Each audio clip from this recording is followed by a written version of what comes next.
Bienvenidos al primer video de Rubenesh.medicina en YouTube.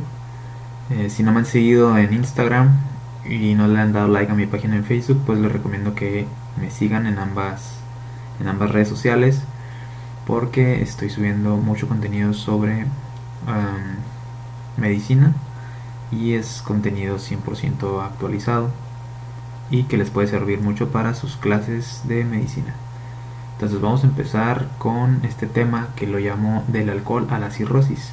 Vamos a hablar específicamente de la cirrosis, pero cómo es el proceso que se lleva a cabo, toda la fisiopatología para llegar a ese punto, ¿no? Entonces comencemos. Para conocer la cirrosis tenemos que aprender sobre un poco sobre la histología del hígado. El hígado está conformado por muchos lobulillos hepáticos, como lo vemos aquí en la imagen. Este lobulillo es pues una representación gráfica a manera de dibujo, ¿no? Colorido.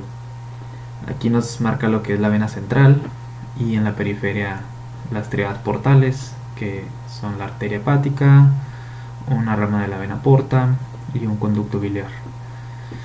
Y se abren con los hepatocitos, mucha celularidad dentro del hígado, y los sinusoides. Ahora lo vamos a ver aquí un poco más representativo con la vena central, vena porta, conducto biliar, la arteria hepática. Aquí vemos los hepatocitos. Aquí vemos la célula de Kupfer, lumen sinusoidal. Este también es espacio sinusoidal. Aquí está el espacio perisinusoidal o espacio de Dice, con las células estrelladas. Entonces aquí nomás para representar la cápsula de Gleason, que es la cápsula que envuelve a este órgano. Ahora sí, esta es una imagen real de la histología del hígado. Aquí vemos una vena central abriéndose con el sinusoide hepático, y aquí vemos esto que al parecer son las tríadas portales. Aquí vemos otra vez la misma vena central. Sabemos que es una vena central porque no hay tejido conectivo alrededor de esta vena. Y aquí vemos muchos hepatocitos y algunas células de Kupfer con núcleos alargados. Estas son células de Kupfer, Kupfer. Aquí hay otra célula de Kupfer, aquí hay otra célula de Kupfer. Y los hepatocitos pues tienen un núcleo más concéntrico y redondeado. Ahora, esta es una tríada portal. ¿Por qué? Porque aquí, como podemos ver, de color como morado claro, rosáceo, es puro tejido conectivo que está rodeando a las tríadas portales. Aquí vemos la vena, una rama de la vena porta, de la arteria hepática, y un conducto biliar. ¿Por qué es un conducto biliar? Porque aquí vemos las células que están dentro del conducto. Y pues todo esto es tejido conectivo que conecta a los tres estructuras. Bueno, aquí vemos unas células de Kupfer con la tinción de paz diastasa, nomás para recalcar que son más alargadas, ¿no?, que los hepatocitos. Ahora sí, entrando a lo que es la hepatopatía alcohólica. El consumo excesivo y prolongado de las bebidas alcohólicas es una de las principales causas de la hepatopatía. Esta comprende tres lesiones importantes: la esteatosis hepática, la esteatohepatitis alcohólica y la cirrosis. Esteatosis hepática la podemos dividir en alcohólica y no alcohólica. Pues ahorita obviamente vamos a hablar de lo que es la alcohólica, que aparece en más del 90% de quienes consumen alcohol en abundancia y por largos periodos. O sea, cronicidad. Esta es la clave, ¿no? Abundante y por mucho tiempo. Ahora, el uso arriesgado para las guías del DSM-5, hablando de psiquiatría, el uso arriesgado del alcohol es un consumo de una cantidad de alcohol que pone a una persona en riesgo de consecuencias para la salud. En hombres menores de 65 años hablamos que son más de 4 bebidas en cualquier día, y mujeres y adultos mayores de 65 años más de 3 bebidas en cualquier día. Ahorita vamos a ver por qué en mujeres es un rango menor. Y se dice que una bebida estándar son 12 gramos de etanol, ya sea una cerveza en lata, 113 mililitros de vino o 28.4 mililitros de licor con 80% de alcohol. Ahora, el consumo excesivo es beber tanto en aproximadamente 2 horas que los niveles de concentración de alcohol en sangre alcancen los 0.08 gramos por decilitro.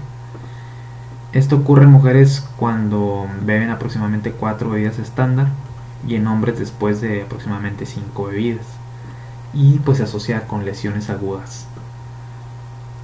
Ahora, el trastorno por uso de alcohol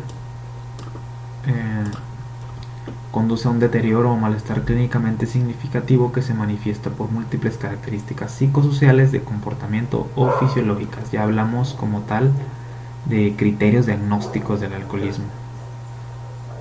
Disculpen a mi perro que está atrás ladrando, a ver si se alcanza a escuchar ahí en el video. Ahora, los factores de riesgo. El más importante es la cantidad del consumo de alcohol.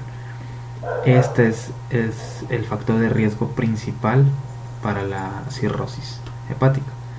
El género, pues son más propensas las mujeres, pero a nosotros los hombres nos da más cirrosis porque bebemos más. Obviamente somos más pachangueros y más bebedores, más que nada. Y hepatitis C, aspectos genéticos hereditarios y desnutrición. En hombres se dice que aproximadamente de 40 a 80 gramos de etanol al día originan el hígado graso. En mujeres de 20 a 40 gramos por día. Les repito, ahorita vamos a ver por qué en mujeres se utiliza un rango menor, porque es más propensa a la mujer. Y afortunadamente solo el 15% de los alcohólicos va a terminar con una hepatopatía alcohólica o cirrosis, pero no hay que tomarlo tan a la ligera. Cada año hay más pacientes con cirrosis que fallecen debido a esta causa. Bueno, la fisiopatología, todo comienza con el consumo de alcohol, ¿no? Una vez que el alcohol entra a nuestro sistema gastrointestinal en forma de etanol, la alcohol deshidrogenasa, que es una enzima perteneciente al citocromo P450, lo metaboliza en acetaldehído, y ya la aldehído deshidrogenasa, el acetaldehído lo convierte en acetato, ¿no? Pero ¿qué es lo que pasa? Este acetaldehído se acumula formando complejos o aductos con proteínas. Se une el aldehído con la proteína, y este aducto es lo que induce la lipogénesis e inhibe la oxidación de ácidos grasos. Entonces, en conjunto te va a originar dentro del hígado una esteatosis hepática. Todo esto hablando dentro del hígado. Entonces, el cuadro clínico hasta este punto en la esteatosis hepática alcohólica es muy inespecífico. Lo que más se puede llegar a encontrar por hallazgo clínico es hepatomegalia, ¿no? Algunas molestias en cuadrante superior derecho, náusea o vómito, que muchas veces pues no sucede, y muy raras ocasiones ictericia. Pues esto es demasiado raro. Ahora, el lipopolisacárido es una de las endotoxinas de la microbiota intestinal.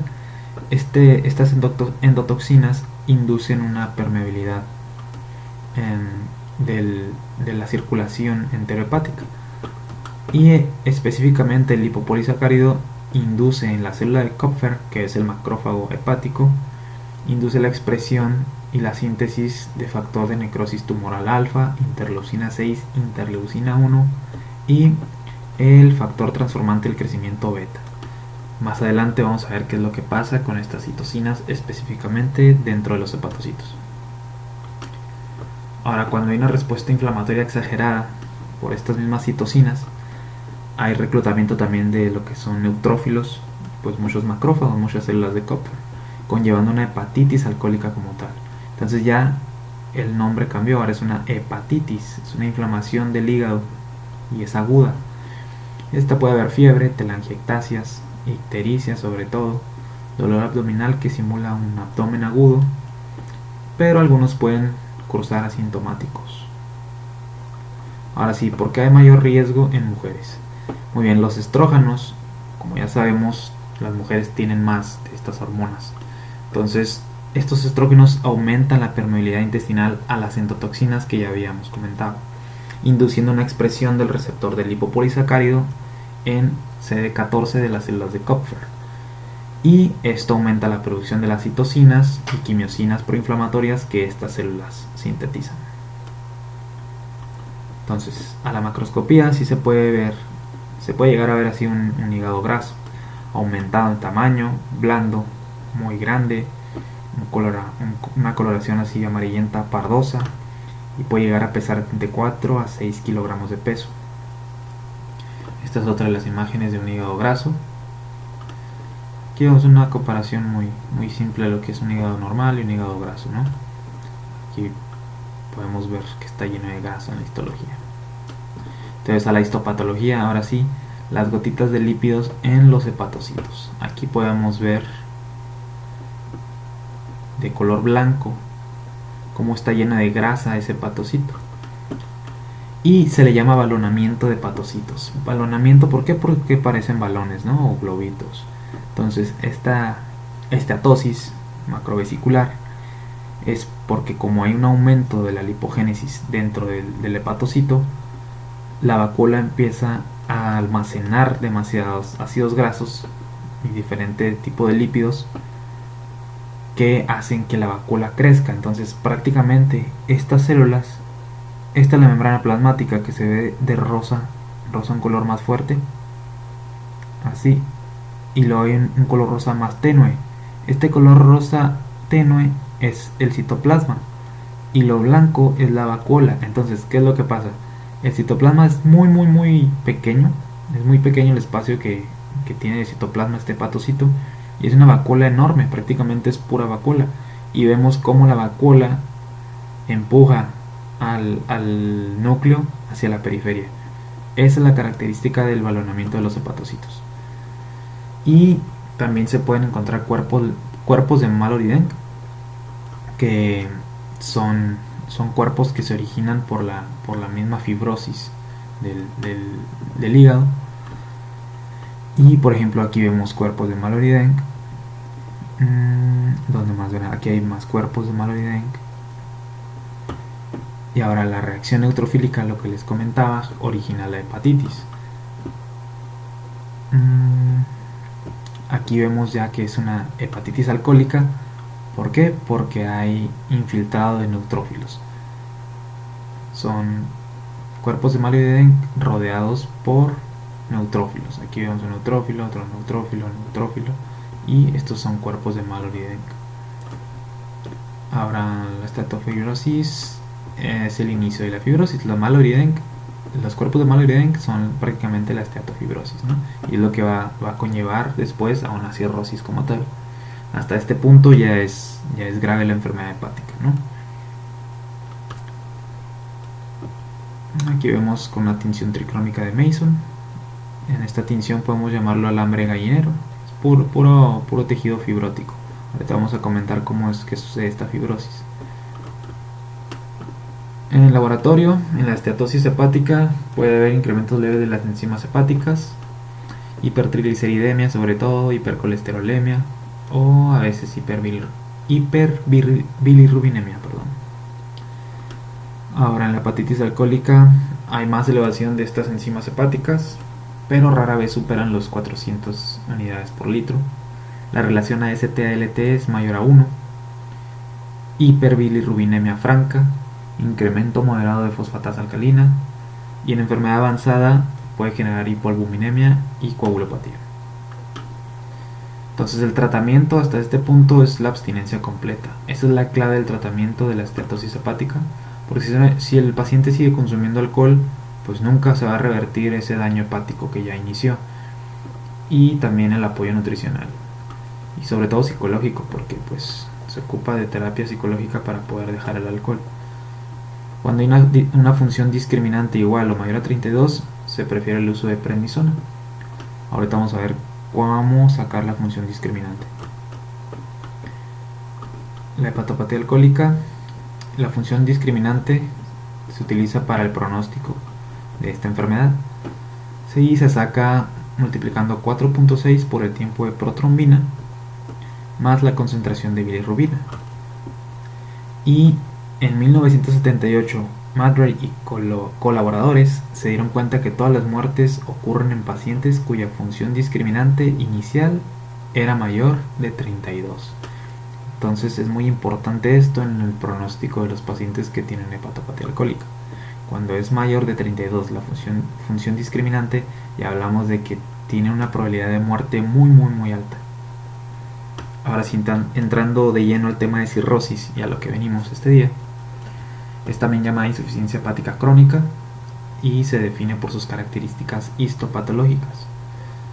Esta enfermedad tiene muchas manifestaciones clínicas y complicaciones, y pues varias de ellas pueden ser muy letales, ¿no?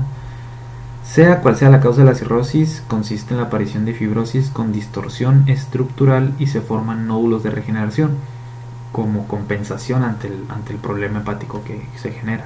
Las principales características son la disminución de la masa hepatocelular, disminución importante de la función hepática y alteraciones del flujo sanguíneo. Se considera que existen alrededor de 100.000 a 200.000 pacientes cirróticos en México. Los factores de riesgo, el más importante, pues el alcoholismo obviamente, sexo femenino, esteatosis hepática, hepatitis, cualquier tipo de hepatitis, obesidad, insuficiencia cardíaca derecha, hemocromatosis y cáncer. La etiología, ya sabemos, alcoholismo, no hay necesidad de recalcarlo. Hepatitis C, puede ser también por cirrosis cardíaca. Cuando hablamos de cirrosis cardíaca, hablamos de una insuficiencia cardíaca derecha que genera una disminución del flujo de la vena cava inferior. Entonces esta disminución del flujo de la vena cava inferior hace que el hígado se congestione de sangre y de líquido, produciendo una alteración hepática y conllevando una cirrosis. Es por eso el nombre de cirrosis cardíaca. Puede ser también por cirrosis biliar, esteatohepatitis no alcohólica, que prácticamente es la principal causa de la resistencia a la insulina.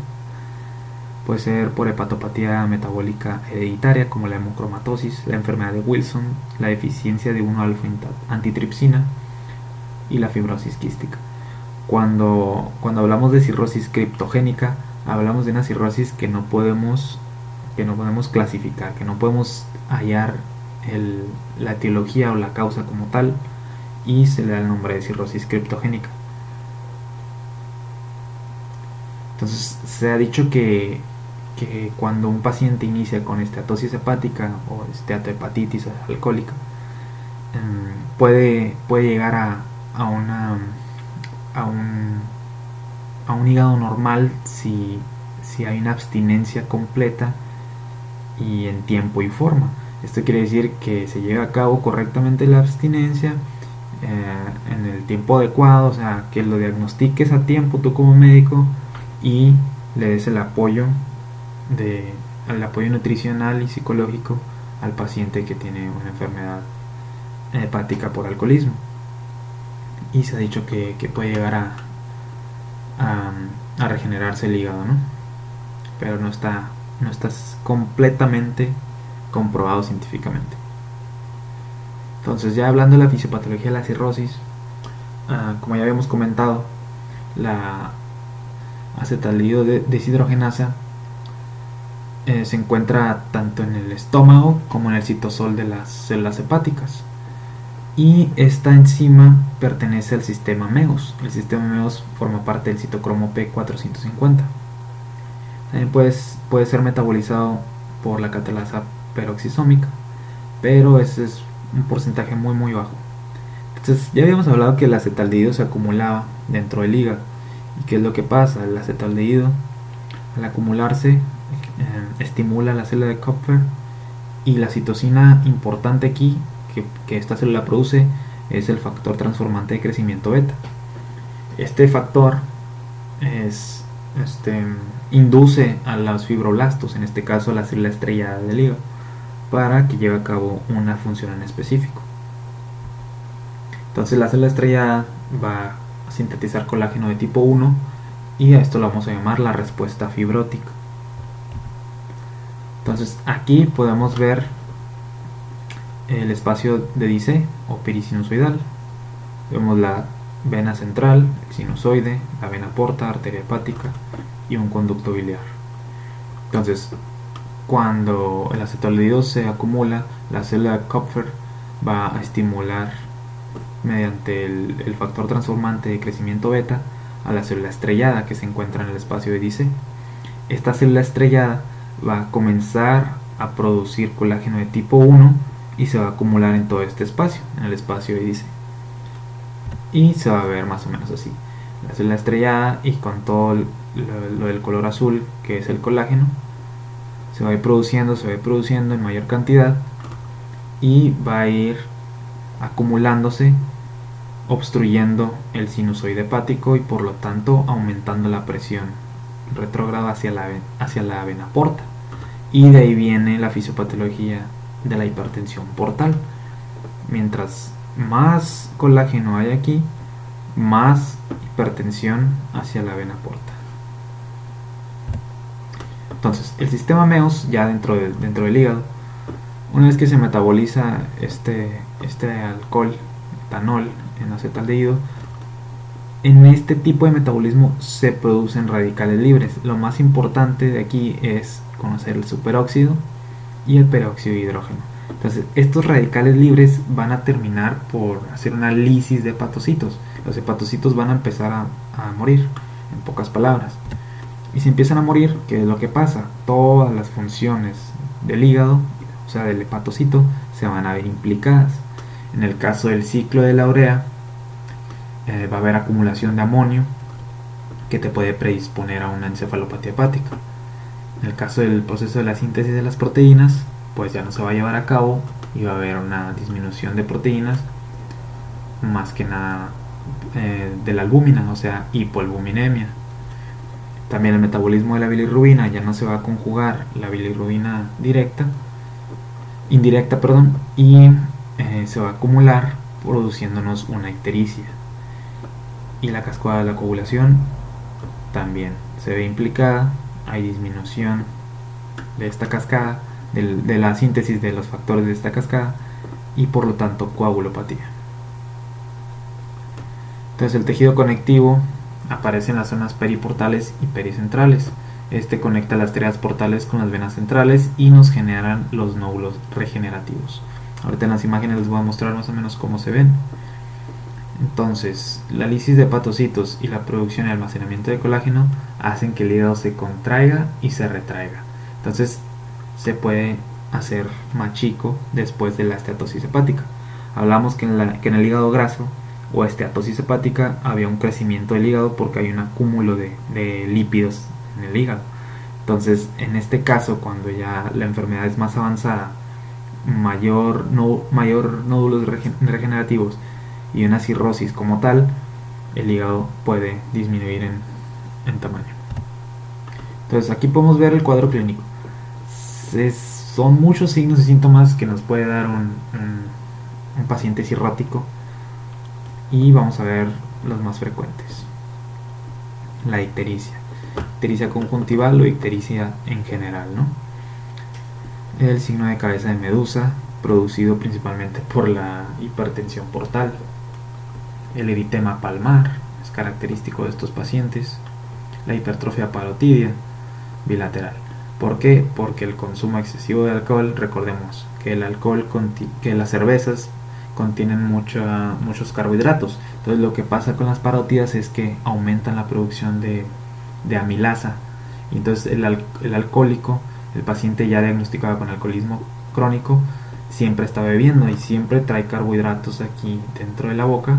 Entonces las parotidias sufren porque hay una hiperestimulación, ¿no?, salival. Hipocratismo digital, ven cómo se ven los dedos. La ginecomastia. Líneas de Muir, que son representativas ya por hipoalbuminemia, o las famosas uñas de Terry. Bueno, las principales complicaciones de la cirrosis son la hipertensión portal. Esta se define por una elevación de gradiente de presión venosa hepática mayor a 5 milímetros de mercurio. Las principales complicaciones de esta hipertensión portal son las varices esofágicas, esplenomegalia y ascitis. Entonces aquí en esta endoscopía vemos un esófago con muchas varices, muchas venas tortuosas. Estas son las varices esofágicas. Ahora, cuando el hepatocito muere, hay una expresión, una liberación de una proteína que se llama endotelina 1.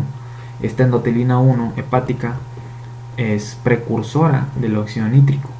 El óxido nítrico se acumula, crea vasodilatación esplénica y pulmonar, hay una activación del sistema renina-angiotensina-aldosterona, retención de sodio y por consiguiente ascitis. Aquí vemos una imagen representativa del líquido en la cavidad peritoneal. Entonces, el síndrome hepatorrenal es otra de las implicaciones aquí por cirrosis, es porque el acúmulo de la angiotensina, producida principalmente por la activación que hablábamos del sistema renina-angiotensina-aldosterona, hace una vasoconstricción renal. Tiene mucha afinidad por la arteria renal y nos conlleva una lesión renal.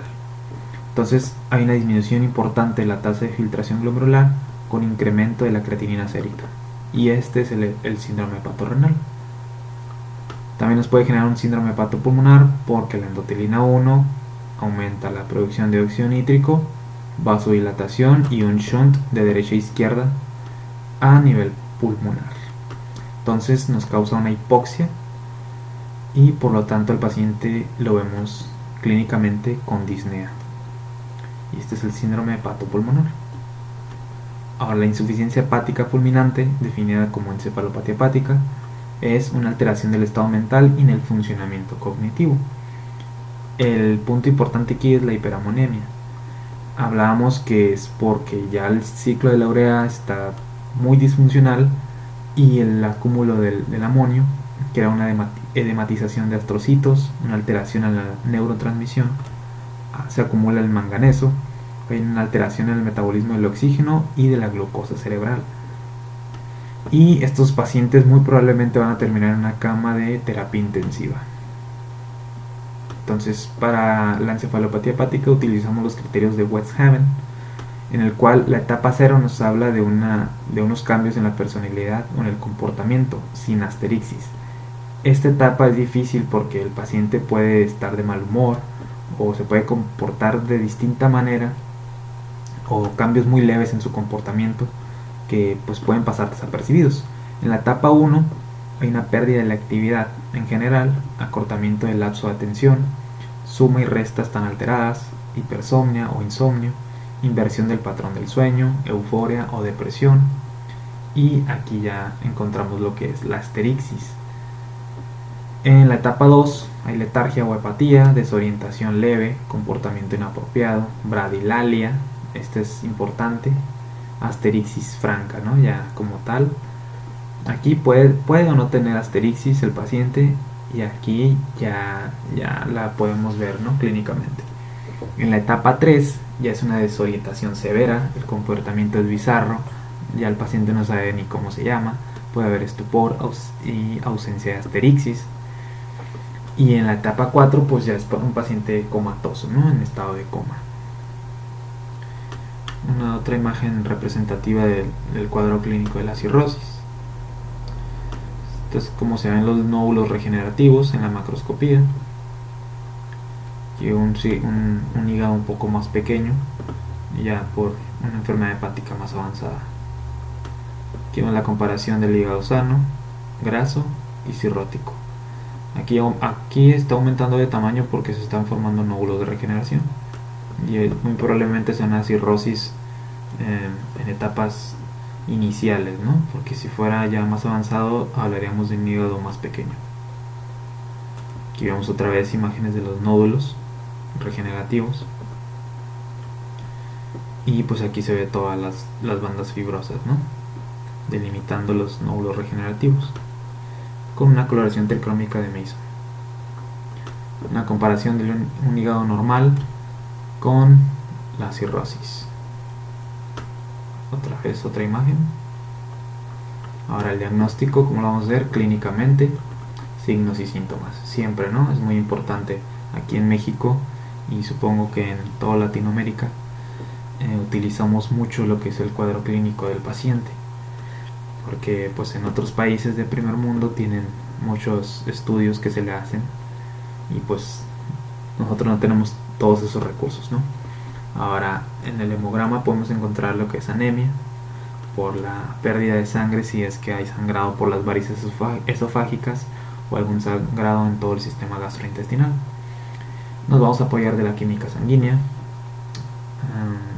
niveles de amonio, albúmina, las pruebas de funcionamiento hepático y coagulación, la endoscopía, más que nada panendoscopía, que puede haber varices en cualquier punto del sistema gastrointestinal, la gasometría arterial, un ego y pruebas de funcionamiento renal, y la paracentesis diagnóstica en el caso que se sospeche una peritonitis, ¿no? Y lo importante del diagnóstico es la biopsia. Este es el gold standard para la cirrosis, el diagnóstico, para poder ver ya en la histopatología si está la presencia de los nódulos regenerativos. Ahora, el tratamiento inicial es la abstinencia. Si no hay una abstinencia de alcohol, nunca vamos a poder disminuir la enfermedad hepática, ¿no? Con, como ya habíamos dicho, el apoyo nutricional y psicológico.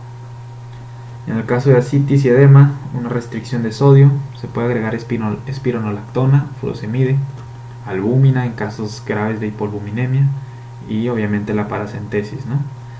Para las varices esofágicas se prefiere la ligadura endoscópica, se le puede agregar octreótido o antagonista beta adrenérgico no selectivo. En el caso de encefalopatía hepática, pues ya tiene que ser tratado por un médico internista o intensivista en el área de cuidados intensivos, dependiendo también de la gravedad, ¿no? Pero se recomienda la hidratación hídrica, corrección del desequilibrio hidroelectrolítico, L-orlitin, L-aspartato, que interfiere en lo que es el ciclo de la urea, y lactulosa. La lactulosa es muy importante para los grados de encefalopatía en el cual el paciente todavía puede beber, porque la lactulosa pues se dan 30 mililitros, ¿no? De 2 a 4 veces al día.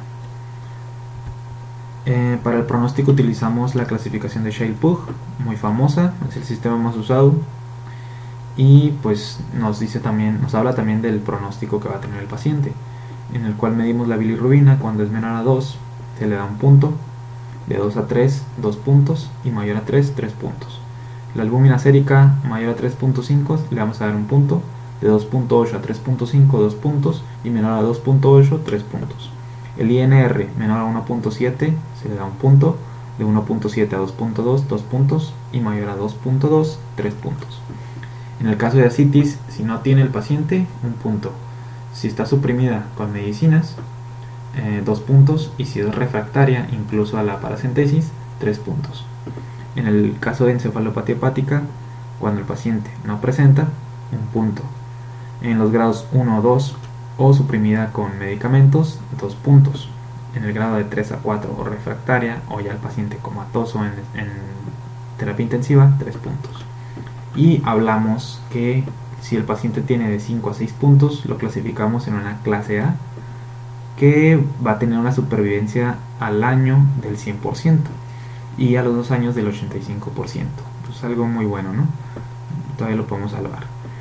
De 7 a 9 puntos va a ser una clase B, con un 80% de supervivencia al año y 57% a los 2 años.